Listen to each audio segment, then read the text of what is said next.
Hello, thanks for joining me. I'm the Air Job Boss. This is Air Job Boss TV. And today I want to basically give a little bit of advice to the regional airline pilots. I know there's a lot of airline pilots now that are really kind of close to becoming major airline pilots with a major airline, and you're searching for your job. But for a time, you're going to be at your regional airline. And the regional airlines are a much better place to be right now. It used to be that people would stay in a regional airline for 4 to 7 to 8 years, and then it got up to 10, 12, 14, 16 years. Now it's coming back where you're not going to spend a lot of time at the regional airline, but you've got to do some things while you're there that can help you move to the major airlines quicker. And as you know, as a regional airline pilot, you know that getting that seniority number at the airline you truly want to work for is really important to do as quickly as you can, so you can move up, upgrade, move through the pay scales, and etc. Get into the equipment you want to go in. So here's some advice. Probably you know all of it, but let me go step by step and see if I can add anything to it. Number one, I would say, is identify perhaps your 5 highest priority target airlines. When I was searching for an airline, major airline, when I was in my regional airline, I had 9 targets. But hiring was difficult at that time. Now that hiring is relatively easy and there's a lot of opportunity, I would say pick 5 target airlines based on good, rational criteria, that reasons why you want to work for it, because that airline, because you will in fact need to explain why you want to work there. And there are good reasons why, according to the interviewers, and bad reasons why. So pick 5. Pick 5 based on really good criteria. Now, I do have a video that's what airline I should work for, or what airline you should work for. Refer to that. I give about 5 or 6 points and what I feel is the major reasons why one would want to work for a particular airline, and what airlines you should target. Okay? Second is apply as soon as you can. This is the second piece of advice. Even if you don't meet the minimum requirement, if the application software allows you to submit an application, do so. You might be able to actually create the profile, and it will not allow submission, but it will retain it. It's really important for a couple reasons. One is at least you get familiar with the application, various application processes, and you're able to fill those out.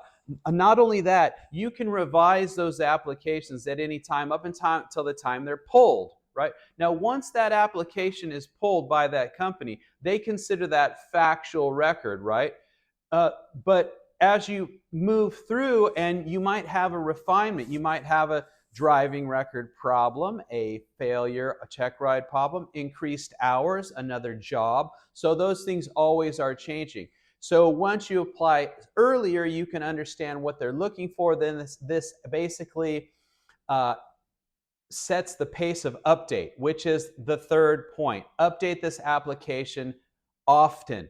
I will tell you that a significant reason why some people are called into an interview prior than others is the currency of their update.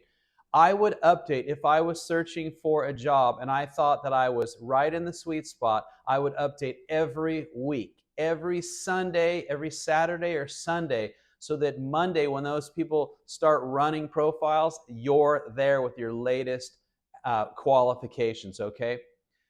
Number 4, do it right now. Tidy up your logbook. I will come out soon with a video on logbooks, and I can tell you that everyone's logbook has mistakes in it. That's not an issue. Everyone makes mistakes.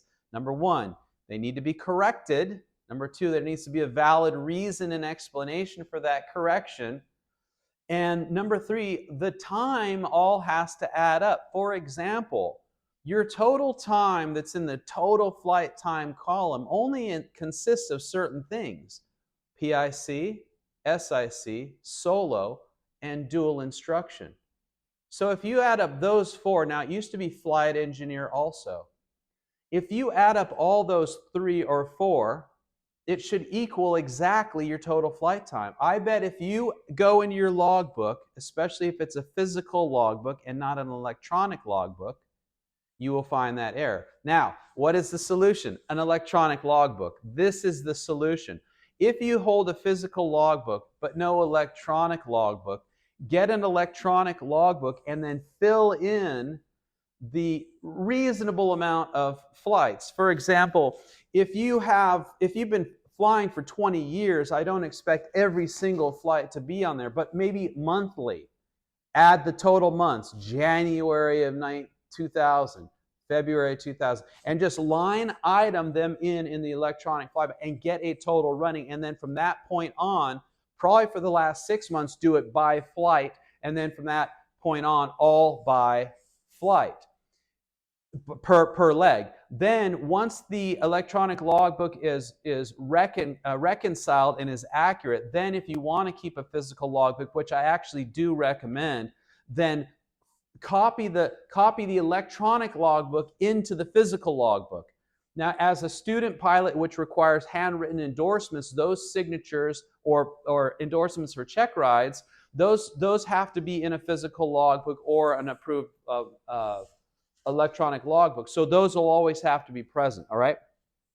But if you first you record your time in a electronic logbook and then move it to a physical logbook, then you know the numbers are all going to add up based on that electronic logbook. Then in an interview, you will take both of those. You will take both of those for examination, and you'll have the electronic logbook like on your iPad, if you can have it on your iPad. I know a lot of people run it on their phones.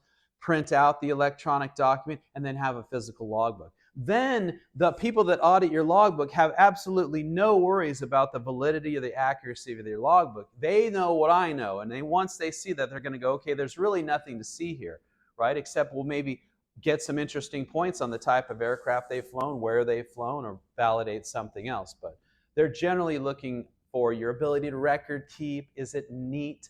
If there is a mistake, is it properly corrected? And I will go over that in my video on your logbooks, okay? And look for that in the future, okay?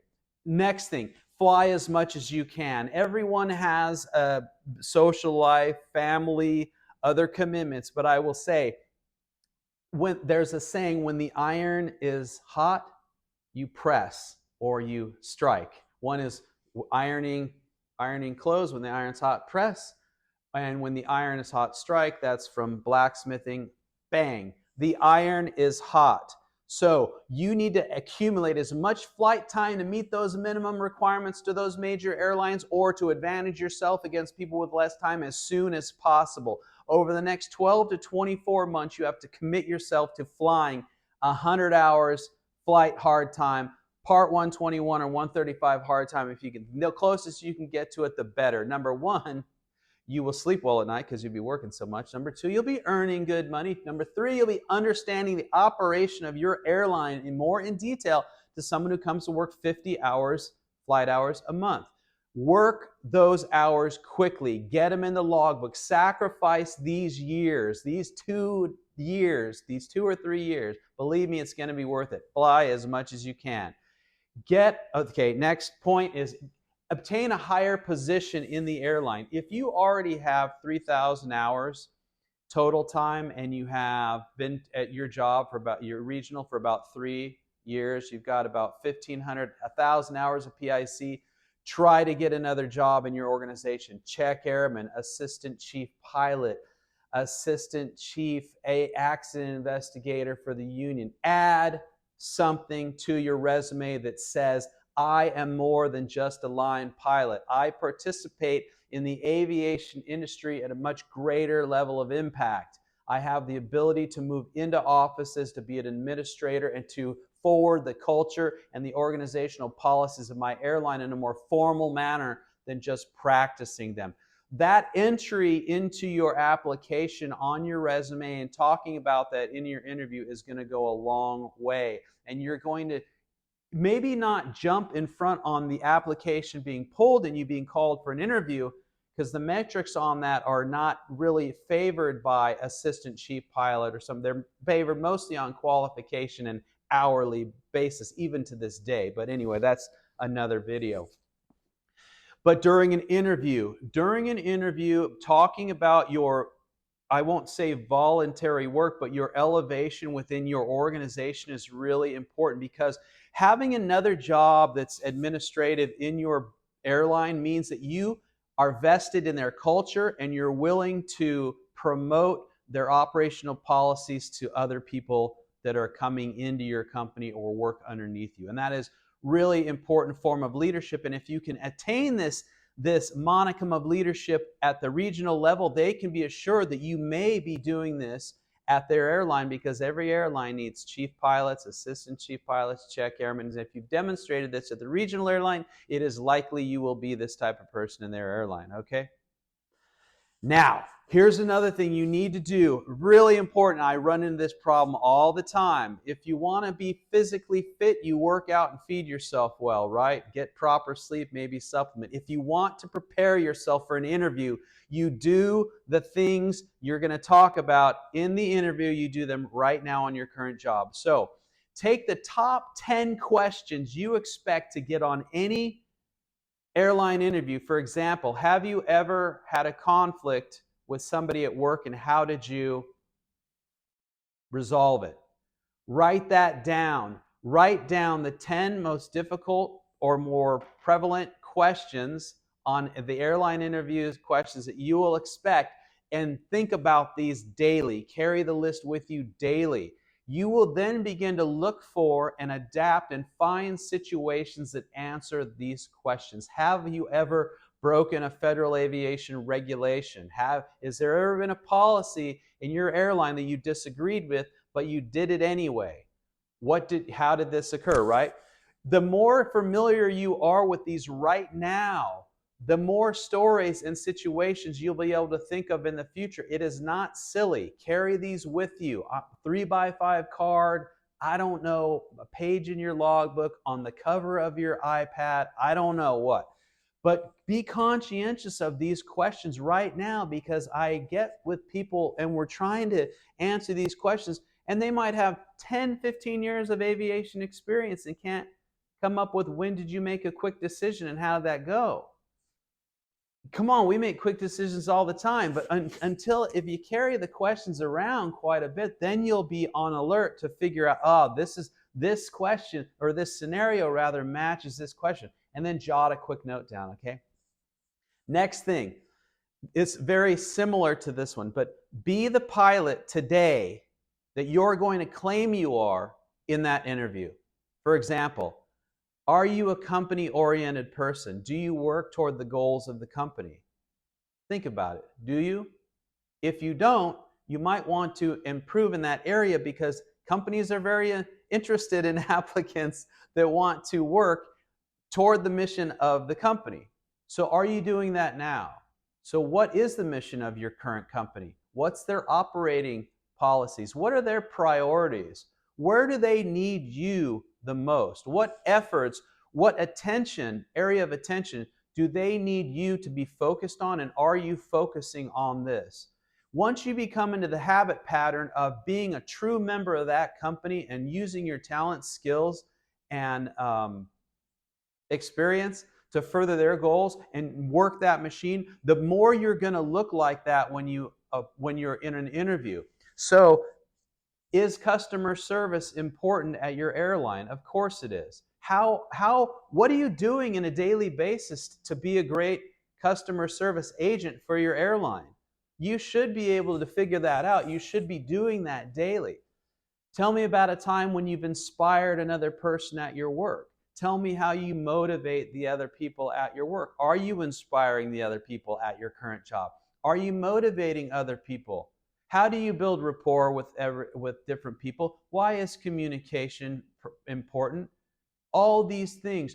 Whatever companies are looking for that are the competencies of airline pilots, problem solving, you should be doing these things. How do you solve problems at work? Well, I just work through the problem. No.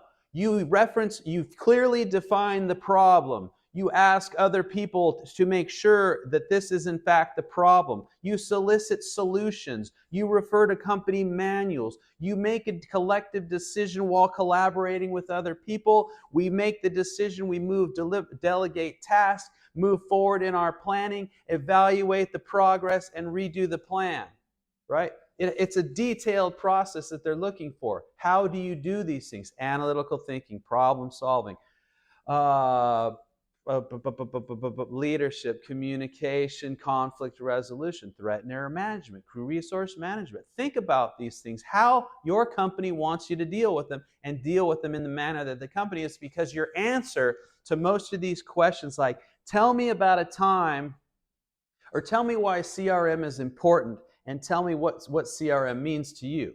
Then you say, well, according to our current policy at my airline, CRM is classified as this. And you're going to say, according to my airline, you should know your airline's operation very well. You should be participating in your current airline operation, and you should be talking about this during interviews, because they want to make sure that when you come to their airline, right, you're going to be doing things to further their airline just like you're doing right now. Okay. Next, we're almost done here. I'm going to give you 2 more points. Start networking. It's not as important now, but it will be in the future, maybe in a couple years. I used to tell people, for every hour of log of time you have flying, you need about 10 minutes of networking. So if you fly a 5-hour day, you need about a 6-hour day, you need about an hour of networking, right? And that can just be keeping in touch with friends that are moved on in the airline, or important people, or people that even work in your own airline. If there's a chief pilot that works in your airline, believe me, he knows people in the airline you eventually want to work for. And if you communicate with that chief pilot at the time when it's your turn to move on, they're not going to be like, well, I'm not helping him. I don't want anybody moving out of our airline. Why? He should stay here. They're more realistic than that. And if they have someone that can help you get onto that airline, they might just do it if you've been a good employee and communicated with them. Check up on them. See how they feel you're doing. See if there's anything they need help in. This is how you network within your own company, which is a little bit of an odd concept when you consider it, because most people think networking is finding people outside of your own company. The reality is that you're going to work best with people from your high school, your college, and the company you're in right now. And these are the people who are going to help you move forward in your career. Somebody at a different company you meet off the street is a certain style of networking, and it's really important to get that. But you can also network within your own, touching base with the people that are closest within your circle, within your industry, but also networking outside. So this is joining aviation organizations that promote certain groups of people, certain regions, certain types, airline pilots versus corporate pilots. Also job fairs. You need to attend a job fair if you can. Most cases they're free. There's also Meet the Chiefs, right? Airlines have chief pilots are being assigned to go out and meet young pilots so they can build a network of new recruits. And it's really important for them, and many airlines are doing that. So how do you do that? You've got to go on their website. So if you've targeted 5, then it narrows it down really easily, because you can be networking with just the people in those airlines. You can go to job fairs of just those airlines, focusing on your application process with just those airlines, learning about those airlines. So that's why the narrowing your target to 5 is good, but networking and contacting those airlines and seeing if they have any special meet and greet occasions by visiting their websites, their career pilot websites. Also joining their email subscription list, where they blast the recruiting center blasts out emails based on these events, okay? Last one you can do for yourself. At the very least, organize all your documentation right now, okay? Make sure your passport is valid, and it's normally valid for 10 years. If it's within certainly 12 months of being expired, renew it. You want a good long, you don't have to worry about this thing when you get an interview next year and your passport's valid for 90 more days or 6 months. Most countries won't allow you to come in and out unless that passport is valid for greater than 6 months into the future. Get your driver's license renewed so you're not having that expired. Get your passport renewed. Make sure your FAA medical is done properly. No one really lets that go. Make sure all your pilot certificates are properly in place. You can get your FAA pilot records from FAA.gov. All of your check ride records are on there, and they have a database of that. Maybe it's in IACRA now, but anyway, get those records.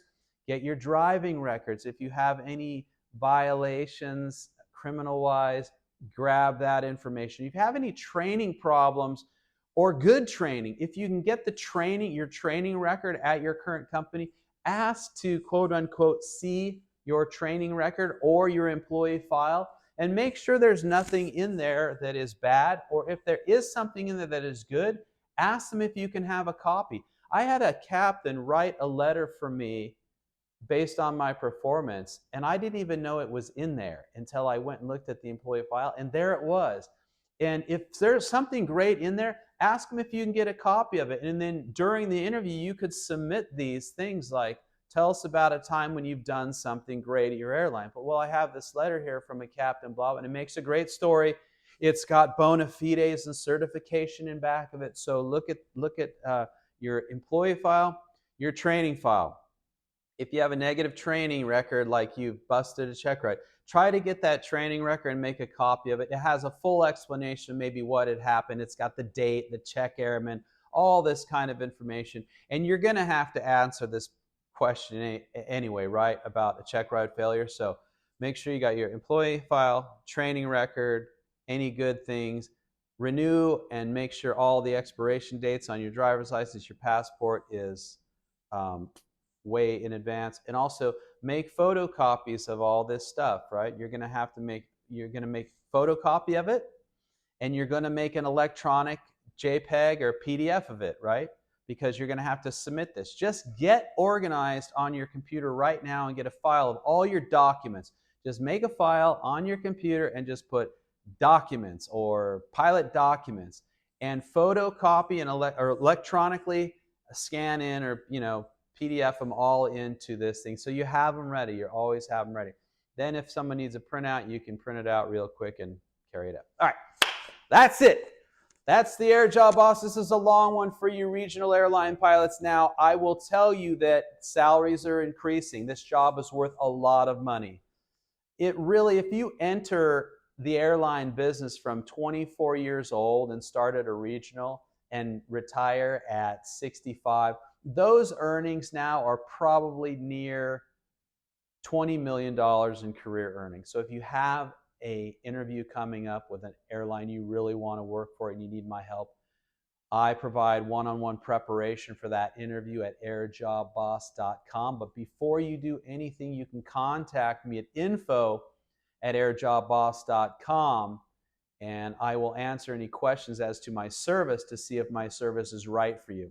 Especially if you have something negative on your record, I would recommend finding somebody to professionally prepare you to navigate that particular aspect of your interview. All right, that's it. Thank you so much for joining me. I'll see you next time on the next AirJobBoss video.